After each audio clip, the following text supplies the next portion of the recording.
Hi everyone, so today I'm making this skirt as you might have seen from the thumbnail. I started off by taking some packing paper that we'd gotten in a package and ironing it out.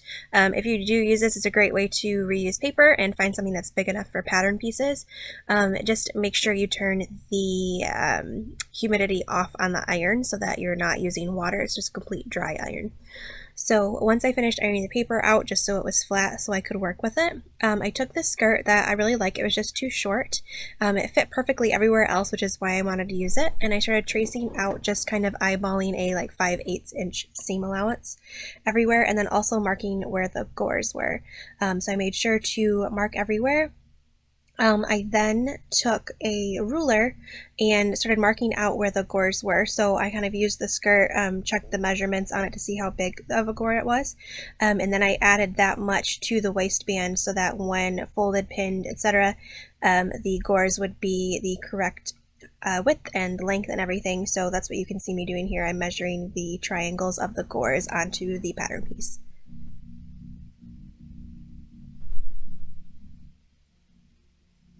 I then also took a skirt that I also like the length of and added that length to the pattern piece to make sure the length of the skirt was a length that I wanted for this particular project. I then cut out the pattern piece.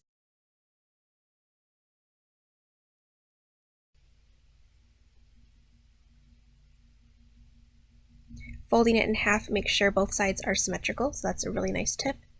I then measured the waistband and doubled the height of it so that I would be able to fold it over on the inside and use that as facing.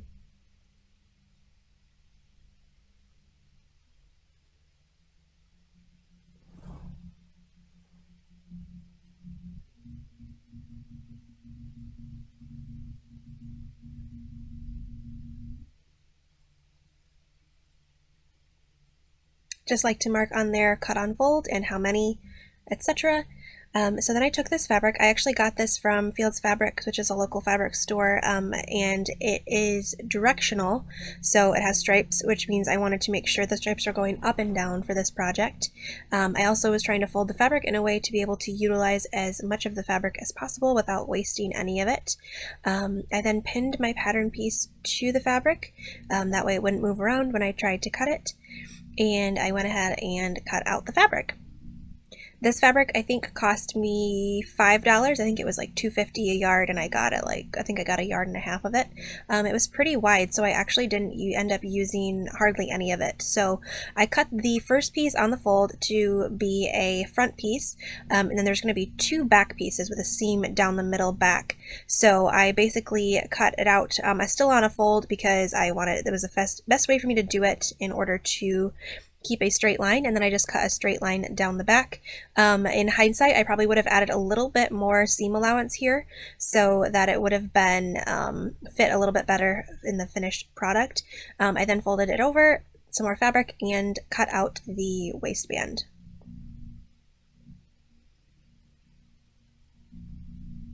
As you can see, there was quite a bit of fabric left. Like I said, in hindsight, I might have bought a little bit of less fabric because I didn't need it, but it was so cheap that it doesn't really matter. I then took the pattern piece I had that had the gore traced on it, and my favorite method of pinning for gores is I pin both sides of the gore, and then I put a pin through the paper in the middle where the point of the gore comes in place, and then when I'm at the seam or the sewing machine, I can fold the 2 pins together and sew down the triangle properly.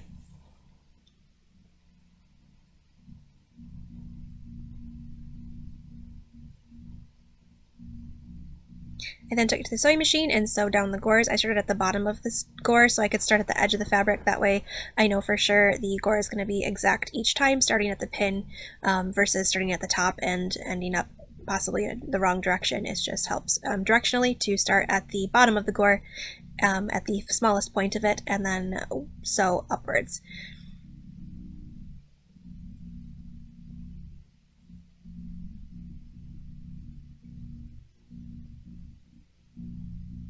And I did this for the front piece as well as the 2 back pieces. I then pinned the back pieces to the side seams and sewed up those as well, leaving the back open for now.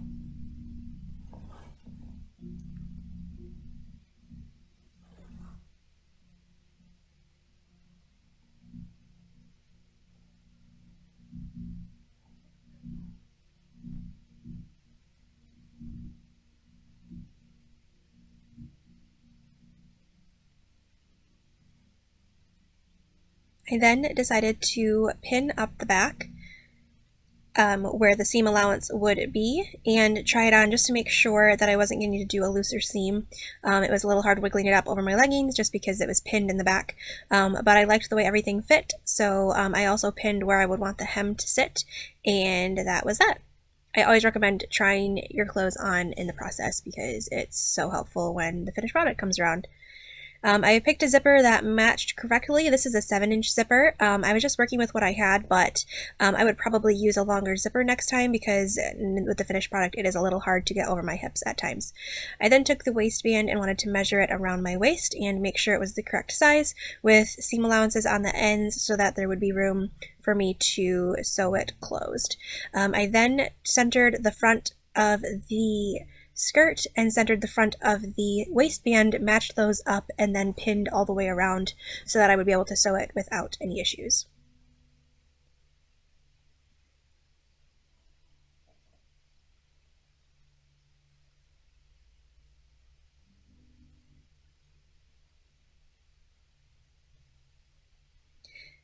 Then I took it to the sewing machine and sewed the waistband to the skirt pieces with about a 5/8 seam allowance. This ended up working out pretty good, and the fabric is pretty stiff, so I didn't find that I needed to use any interfacing, though if you used a thinner fabric, I would recommend using interfacing.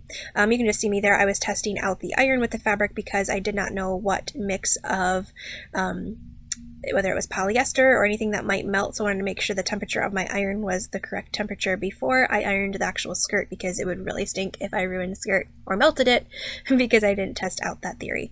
I then folded over about 5/8, half an inch on the top of the waistband so that when I folded it over it would be a finished edge, and I then pinned that finished edge to the inside seam allowance of that first seam where I sewed the waistband to the skirt pieces.